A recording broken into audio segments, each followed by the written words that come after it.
sei que vocês adoram. Essa semana foi cheia de acontecimentos que podem impactar no resultado das urnas e tanto Jair Bolsonaro quanto Luiz Inácio Lula da Silva intensificaram as agendas e as manifestações públicas. Afinal, né, era a última semana e agora é o último dia, mas hoje ambos ficaram concentrados em se preparar para o debate que acontece logo mais na TV Globo, que, como a gente já falou, pode ser decisivo. E como sempre, a gente busca deixar tudo explicadinho aqui para vocês sobre o que está acontecendo no cenário político do nosso país.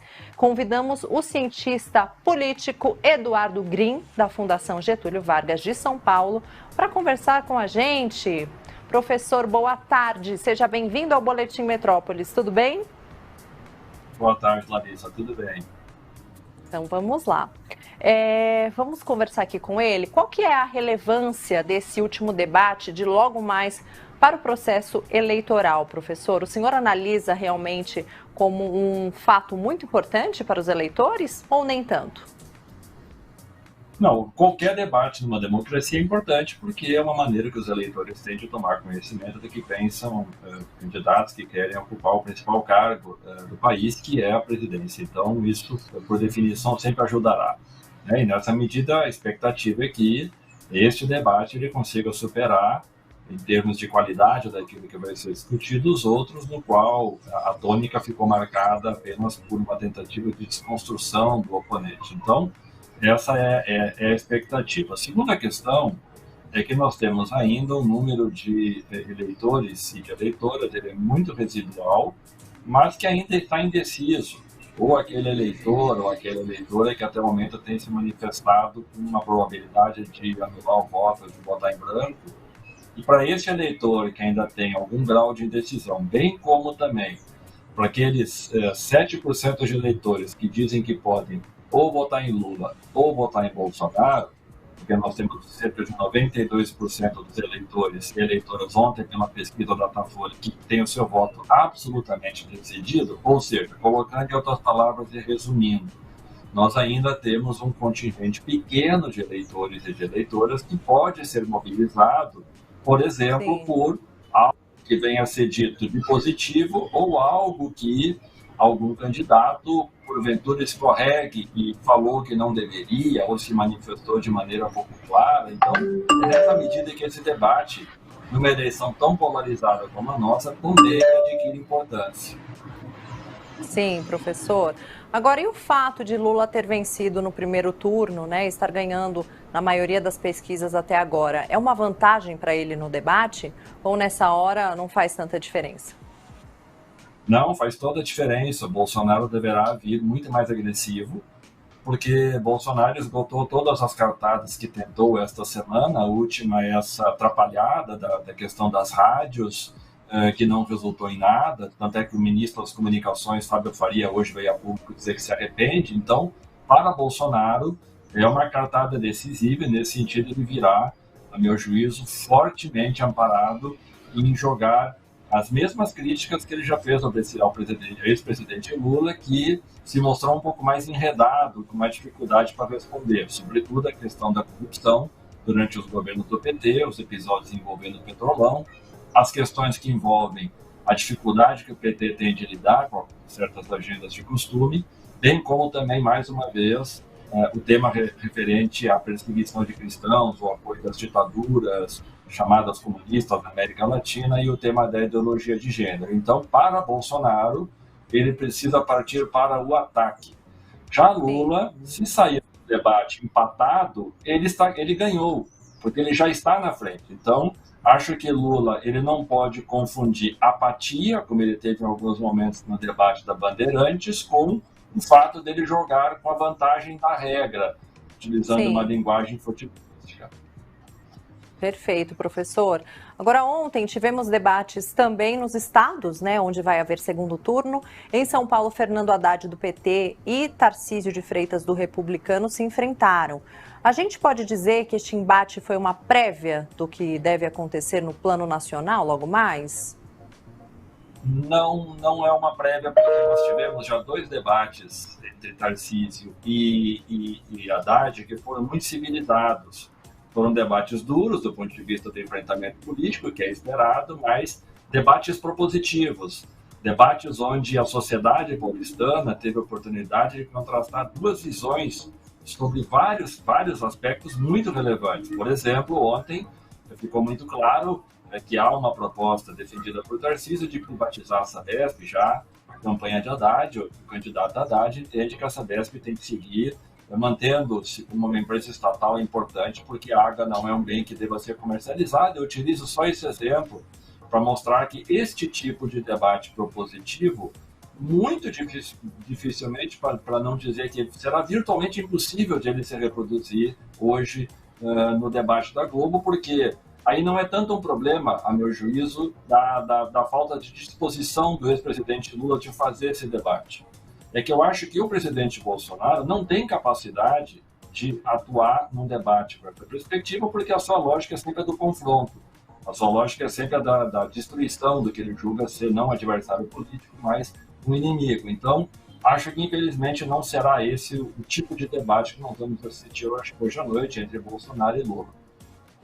Agora, professor, qual que é a tua avaliação? Porque, assim, o ex-presidente Lula, ele recusou alguns convites de outros debates, né, de outras emissoras, de pool entre emissoras. Por que no da Rede Globo, o que acontece logo mais, ele aceitou? Porque a gente está falando aí do último dia, né, que poderia acontecer esse debate, já que faltam 2 dias para as eleições. Bem, historicamente, o debate da Rede Globo é sempre o mais importante, né? A Rede Globo ela chega em lares de brasileiras e brasileiros, das famílias, com muito mais atenção do que outras redes televisivas. Então, nesse sentido, há uma tradição de que a sociedade brasileira espera o último debate, que é o da Globo, para ainda verificar se confirma voto, aquele que eleitor e eleitora que ainda tem algum grau de indecisão. Então, é nessa expectativa. Acho que Lula fez um cálculo, a meu juízo, discutível, de que não haveria importância de participar em alguns debates. Isso já aconteceu com Fernando Henrique Cardoso, quando foi eleito em 98, já aconteceu com o próprio Lula na campanha de 2006, aconteceu com Dilma Rousseff e aconteceu com Bolsonaro também em 2018. Por diferentes razões, candidatos e candidatas calculam custos e benefícios e ponderam que às vezes não há ganhos em ir a um certo debate. Agora, no caso da Globo, nós estamos falando, por usar uma expressão popular, do principal canhão televisivo do Brasil. Então, aí sim pode haver prejuízos para as candidaturas, sobretudo numa eleição como a deste ano, que é profundamente polarizada e, às vezes, pequeníssimas diferenças de voto podem fazer um dos dois ser o vencedor. Sem dúvidas, professor. Agora, a gente mostrou também, né, ao longo da campanha, os candidatos foram ali ganhando apoio de artistas, atletas. Esse tipo de apoio influencia a decisão do eleitor ou só serve para ficar bem na foto mesmo? Não, influencia. Quando a gente teve lá atrás, por exemplo, a Anitta declarando voto no Lula, isso significou uma adesão maciça de vários dos seus fãs em relação ao apoio a Lula, e ela mesma disse, olha, eu jamais apoiaria Lula se não fosse Bolsonaro seu oponente. Então, esse tipo de apoio, tomando o exemplo de Neymar, o jogador de futebol da seleção brasileira, tomando o apoio desses cantores chamados mundo dos cantores sertanejos, que são muito populares no interior do Brasil. Em certa medida, este tipo de apoio pode ter, pela lógica do espetáculo que move a sociedade brasileira, muito mais apelo do que, por exemplo, um governador de estado apoiar, um prefeito apoiar. Porque a maneira como esses cantores, como o mundo da cultura, como os artistas se comunicam com a população, em muitos casos é mais pela simbologia do seu nome, pela música que cantam, pelo tipo de papel que representam.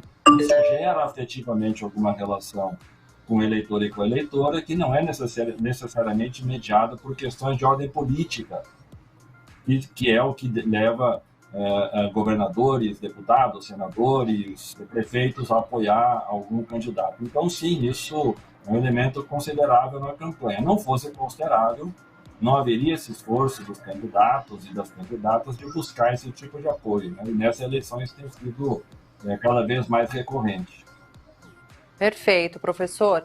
E o apoio de outros candidatos faz diferença? Em Minas, por exemplo, né, parece que o apoio do governador Romeu Zema ao presidente Bolsonaro não fez tanto efeito, né, pelo menos é o que estão dizendo, e é o que mostram as pesquisas até o momento, né, que Lula segue na frente em Minas Gerais. Estamos falando aqui das pesquisas eleitorais, não podemos esquecer que no primeiro turno a maioria dos resultados teve ali uma grande diferença da realidade, né, professor?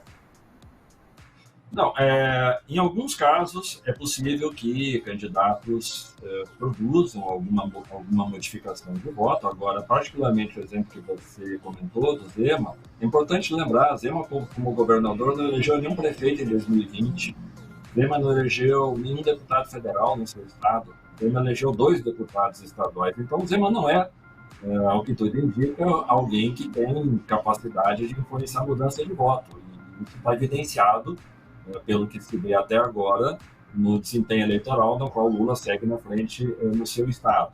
Em outras circunstâncias, pode ser que o apoio ele seja importante porque um governador tem mais capacidade de mobilizar a máquina do estado em favor de algum candidato. Parece ser esse o caso, por exemplo, embora também não tão significativo, de Cláudio Castro, no Rio de Janeiro, mobilizando o apoio de alguns prefeitos do interior do estado. Então, a gente precisa avaliar essa questão dos apoios que os candidatos recebem, não como se fosse linear, porque há outros fatores que envolvem também a possibilidade do apoio lá na ponta vir a significar transferência de votos, que é o carisma do candidato que apoia, o quanto ele tem de bom relacionamento com outros atores políticos do estado, o quanto o seu governo foi bem ou mal avaliado, o quanto a população o vê de forma confiável, para aí a gente poder identificar se num estado, numa região, o apoio se transfere, e em outros casos o apoio pode não se transferir. Perfeito. Conversamos com Eduardo Green, cientista político da FGV. Muito obrigada. Até a próxima, professor.